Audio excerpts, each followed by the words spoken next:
olóríire ní sọjọ́ ìbí ẹ̀ lọ́wọ́ ẹjẹ́ àjọba ayọ̀ kájọba dúpẹ́. Ìyábọ̀dé ní sọjọ́ ìbí ẹ̀ lọ́wọ́ ẹjẹ́ àjọ kọrin ayọ̀ fọlọ́run ọba tó dá ọ. Olóríire ní Ìyábọ̀dé Ẹ́sítérì aya Dáramọ́lá okú gbádùn yọ̀tọ̀mí wípé òwáyé oráyé wá orí ọpẹ́ ló yẹ kájọ kọ fólúwa. Kọ́rọ́mọ́tọ́ bí ọká ẹlẹ́yinjú ẹgẹ́ mọ́bọ́ dúpẹ́dúpẹ́ mọ́bọ́ yọ̀bọ̀ olùgbàlà. Mélòó la fẹ́ kà lẹ́yìn Adépèlé nínú àwọn èèyàn bẹ́ẹ̀ jọwọ́ sáyé tí ò sí láyé mọ́ tó jẹ́ pé gbogbo ọgbọ́n tí wọ́n dá títí tí wípé kí wọ́n gbáyé wàláhì ikú ti mú wọn lọ, ikú já wọn kulẹ̀ bí àpò ẹ̀wà. Mrs. Ìyábọ̀dé Esther aya Dáramọ́lá o màmá Israẹli mọ́ dá gọ̀jọ́gọ̀jọ́, màmá Mercy orí ọpẹ́ ni ó kọ fólúwa, màmá Grace ń ṣe ni o dúpẹ́dúpẹ́, màmá Goodness ń ṣe ni o fò fáyọ̀. Aláṣẹ àtolùdarí iléeṣẹ́ Yẹtí fọ́tò ni mò ń wí tí ń bẹ nílọrin Àfọ̀njá. Iléeṣẹ́ tí ń fọ fọ́tò tí ń dúró, iléeṣẹ́ tí ń fọ fọ́tò tí ń dúró déédéé.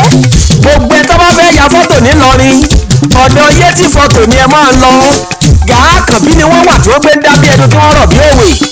Yẹtí fọ́tò dúdú yẹmí adúmáradán ẹlẹ́yinjú ẹgẹ́ ẹlẹ́rìí ẹ̀yẹ lẹ́nu olójú edé olójú oge ẹlẹ́sẹ̀ oge alára oge ogbara oge ní mi ní jọjọ́ mi nì.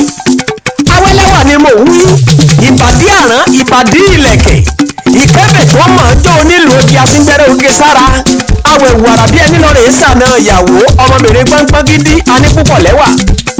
Tọ́jú ni kí n sọ ni àbímú tó dúró déédéé sẹ́sìkìsíkì tí ń bẹ nígbà ìyá ni mo fẹ́ ṣàlàyé ẹ̀ àbí kọ́rọ́ bọ́tọ́ tó yọ bọ̀bọ̀bọ̀ sẹ́yìn ní kí n wí ni olúwa bá dá ọ kì í ṣe wọ alára. Awẹ́lẹ́wà ni ẹwà ni òun gangan lẹ́wà ẹwà tó dáa tó dùn tó dùn yín gbàyìngbàyìngbàyìngbàyìngbàyìngbà. Mrs. Ìyábọ̀dé Esther aya Dáramọ́lá òkú oríire àbùkù òní kan Ẹlẹ́dùmarè òní jẹ́ òkánjúkú àṣèyí sáàmọ́dún ọdún ayọ̀ lọ́ọ́ lágbára lọ́wọ́ olúwa ọdún owó ọdún ọmọ ọdún àìkú tí í ṣe baálé ọrọ̀. Ó ti jáwé pẹ́pẹ́ lónìí ó ní ẹranko tẹ́lẹ̀ yìí pẹ́ o ó pẹ́ láyé láṣẹ Olódùmarè ọba ojú rẹ ò ní fọ́ etí rẹ ò ní di o ò ní yarọ o ò ní ya wèrè pẹ́pẹ́pẹ́ lòún ṣe nílé arọ́ àtẹ̀pẹ́lẹsẹ̀ tẹ̀nà òdòdó ní sọ́kọ́ mọ̀nà jàkókò lára tá a lè wàá gbọ́ wàá tọ́ láyé ogbó rẹ ò ní láre kò sí bó ṣe pẹ́ tó láyé o mà ní mọ bójì ọmọ tọ́lá olúwa ọba ò ní ṣọ̀fọ̀. Ó kú ìdárò ọkọ rẹ tó dolóògbé lọ́jọ́ sí ó sì kú àṣeyẹ ọmọ rẹ tó ṣègbéyàwó lóṣù tá a wà yìí. Bàbá ọ̀dáwọ̀ ọ̀dùnnú mo sì bọ́ dúpẹ́dúpẹ́ ó kú oríire lọ́lá ọlọ́run ọ̀gá ògo ire lójú owó rí ire ni kó mọ̀ ń jẹ́ tiẹ̀ lọ́lá olúwa ìdààmú ayé ò ní bá ọ lọ́lá olúwa ọba ò ní ṣẹ̀wọ̀n.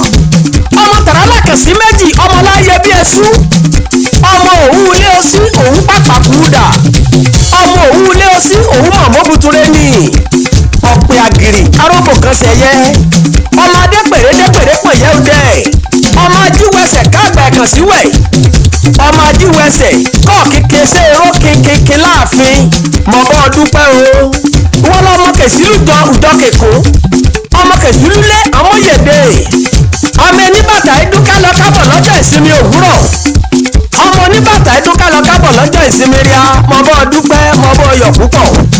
Mrs. Ìyábọ̀dé Ẹ́sítérì aya Dáramọ́lá ìwọ tó sọdún yìí wàá ṣe tẹ̀mí lágbára lọ́wọ́ olúwa. Èmi ọba akéwì bọ́bọ́ ni mò ń ṣàlàyé ni mò ń ṣàdúrà fún wípé o òdòdó ayọ̀ rẹ kò ní rẹ̀ dànù.